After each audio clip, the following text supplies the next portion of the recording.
Hi friends, ఎట్లున్నారు? మంచిగా ఉన్నారా? నేనైతే మంచిగానే ఉన్నా. వీడియోలు తీసైతే చాలా రోజులైంది.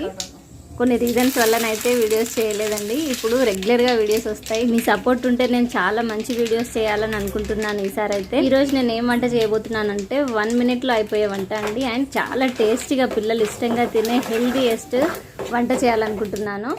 ఇదైతే పచ్చడిలాగా అన్నమాట. ఉల్లిగడ్డలు, పచ్చిమిర్చి, క్యాబేజీ, క్యారెట్ ఇవన్నీ సన్నగా పొడుగ్గా కట్ చేసుకోవాలని. చిన్న చిన్నగా కాకుండా కొంచెం పొడుగ్గా, నోట్లో తినేటప్పుడు కరకర అనేలాగా కట్ చేసుకోవాలి. ఇప్పుడు నేను చేసిన విధంగా పోపు వేసుకొని అందులో కలుపుకొని ఒక నిమ్మకాయ పిండేసి జీలకర్ర మెంతుల పౌడర్ వేసేసుకొని తినేసేయడమే అండి. చాలా అంటే చాలా నచ్చింది నాకైతే. ఈ రెసిపీ అయితే డైట్ చేసే వాళ్ళకి చాలా ఉపయోగపడుతుందండి.